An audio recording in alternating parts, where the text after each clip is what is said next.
Now that's what I call an upgrade. Don't get your hopes up. This isn't a first riding video by any stretch. Got a hell of a lot of work to do still. This video is mostly about looking at the top yoke and the clock. A bit of background. Bought this as a project bike. Found a few issues along the way. Follow the playlist. It's some interesting stuff. And now I've got it to the stage where it's nearly a working bike. Still got some issues and faults, but nothing from, nothing overly major. I'm sure if I had a park outside that I could just go and ride around, I probably could go and ride it. It might not be sensible, but I could. Probably would. Anyway, forget about that bit. I'm going to look at the top yoke and I'm going to look at the clock in this issue, in this episode. There's a few things I'm going to do after that, and I want to try to make it so that it is actually a riding bike that I could go on the road with. Now, I did a first fix on the electrics and I had in mind right at the time that I might want to change the clock. And somewhere along the way, a company called dcmotive got in touch. Now, they were talking to us initially about the top yoke, and the top yoke isn't the prettiest thing in the world, I must admit. Looking at their top yokes, they're absolutely lovely. I thought, if you'll give me one, I'd be very, very happy to have a look at it and give it a try. But also in their catalogue, they do clocks. They do single ones with the rev counter and the speedo built in. That's the kind of thing I was really looking for this bike, I think. So I asked them if, besides giving me a top yoke, they might let me have a clock as well to review. So they actually sent me both. Before I do some of the work on the second fix for the electrics, I'm going to change the clock. So that's why I'm doing this now.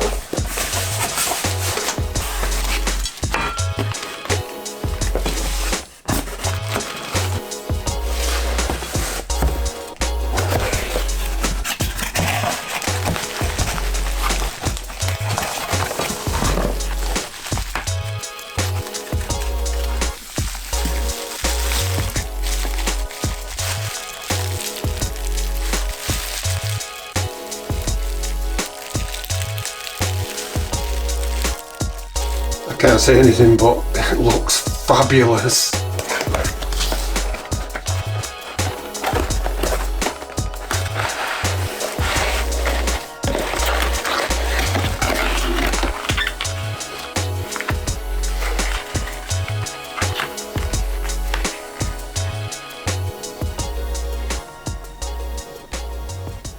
Over the moon with what they've sent me. There's even a proper mounting bracket that matches to put the clock on. I think it's going to look absolutely lovely, this. One of the things that I had in mind was I don't want to have too much clutter behind the headlight. And you've got the rev counter wire, the rev counter cable, you've got the speedo cable, and it always looks quite messy.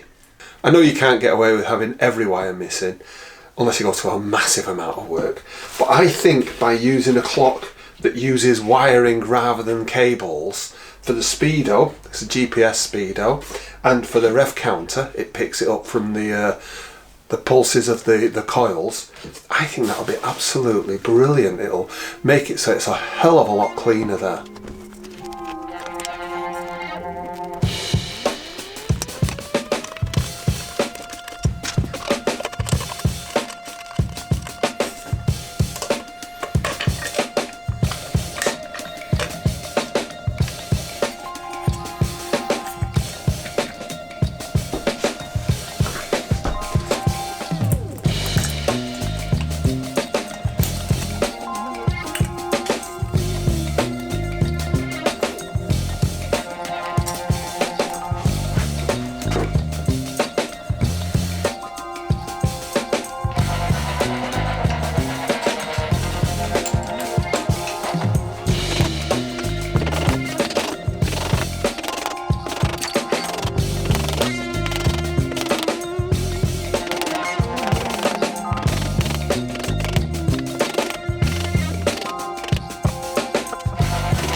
That bloody clock again. I think that looks pretty handsome. It has some clamps that screw in through here, just 2 Allen headed screws, so I'll have to put them in. I'm not going to put them in straight away because I'm not sure whether I'm going to drop the forks down a little bit. It's bloody handsome though. The clock obviously comes separately, and you can make your own mount and use this to actually connect it on. It does screw in, I promise you. Just got to find the start. There you go. So you can screw it in, make your own mount, or you take that off, and the mount that they've got for this particular head thing, it goes in, and then you clamp it here. I'm not going to clamp it just yet. Let's try this on the actual headstock first.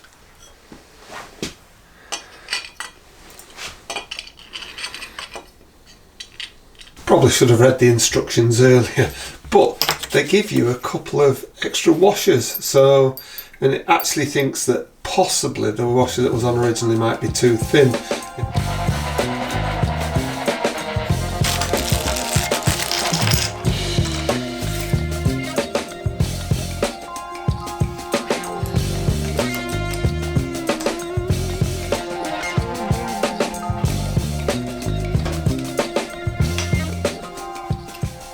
When putting these clamps in, you've got to make sure that the machined part is actually to where the round part is.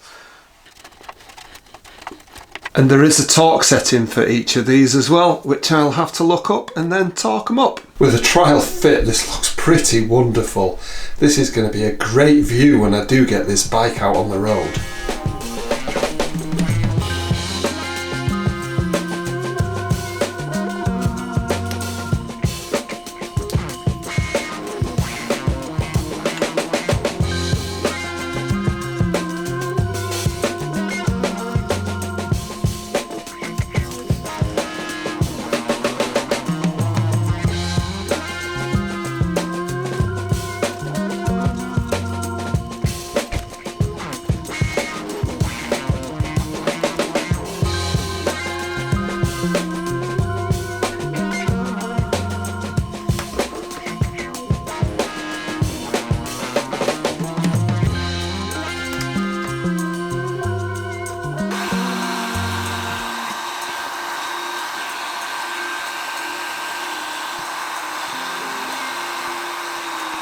With this being a GPS Speedo, obviously got to have a GPS antenna, and it says that this needs to be able to see the sky, so to speak.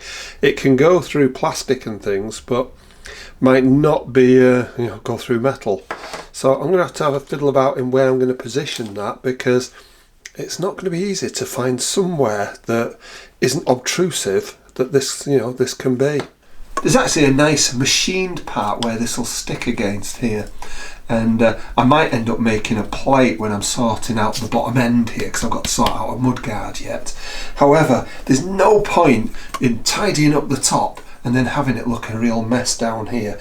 This, I think, will look actually really smart.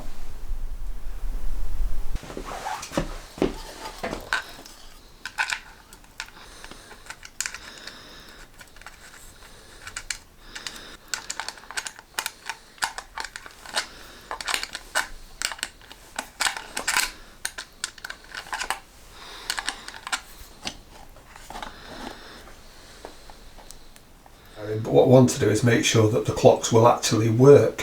So I've wired them in. I think I might end up leaving a lot of the longer wires for now, especially as they've actually got the labels on that say which is which. I'll tidy it up in a little while. Turning power onto them for the first time. And I think it counts to 100 perhaps, and it's getting the GPS. And I've got that positioned on the front fork yokes. Well, it only took 25 seconds. And I think that if I press the button now,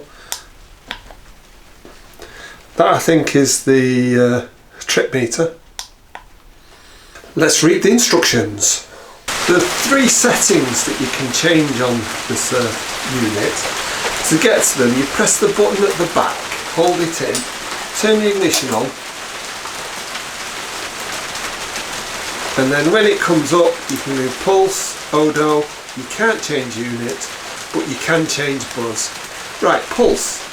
This is to set the rev counter speed. 100 is once every revolution.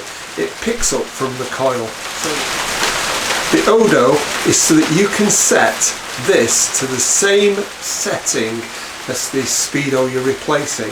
So you don't need to lose the actual mileage for your vehicle.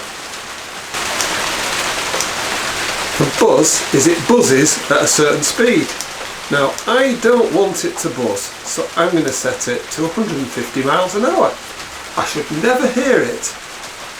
And this countdown is where it's picking up the GPS.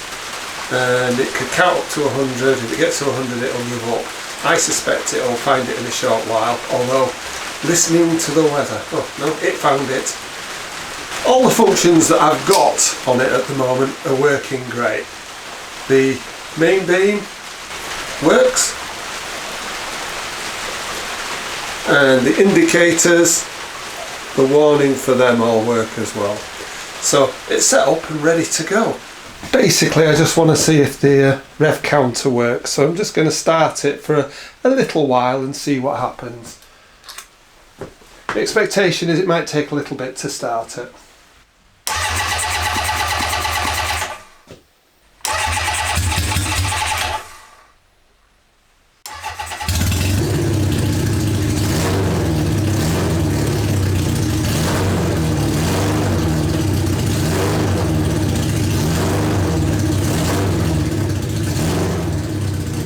Any excuse to start the bike is a good one, just like any excuse to sit on it. At least I'm not sat here going, rum, rum, rum, rum, rum. I'll save that till you're not watching. I'm extremely happy with the top yoke and the clocks that set up the front end of the bike brilliantly. This is something you see all the time while you're riding, so when it looks so good, it just makes you feel good about the whole experience. They're easy to fit. I couldn't believe how simple that was. The wiring was all marked up, you know, with the right kind of labels. If you look back at the previous video, I had a lot of faff with the previous clocks trying to work out what was what. This went on no problem whatsoever. Thanks to Darren at dcmotive for sending these to me. They really are premium quality. Looking through their catalogue and online, they've got some fantastic products. You know, I would definitely be looking at them in the future. The link will be in the description, and really recommend you go and have a look at them. Like I said at the start of the video, I want to improve the wiring quite a lot. I've proved to myself that everything works, the M unit and everything, but what I want to do is make it so that it's all watertight wiring for the future. Good thing is, wiring the clocks was really simple, so that'll really help as I move on. So at the moment I feel like I've got 3 main things I need to do. I'm going to sort out that oil leak, fix up the wiring and make sure the brakes all work. At that point I think I've got a bike that I could actually ride. In the spring, which isn't that far away, literally only a few weeks now, that's when I'll look at the cosmetics, because it needs to be a bit warmer before I'm painting and doing things like that. You really can't do it in the cold if you haven't got a heated workshop. Anyway, thank you very much for watching. Why not subscribe, see what happens next, and I will be riding this bike very shortly.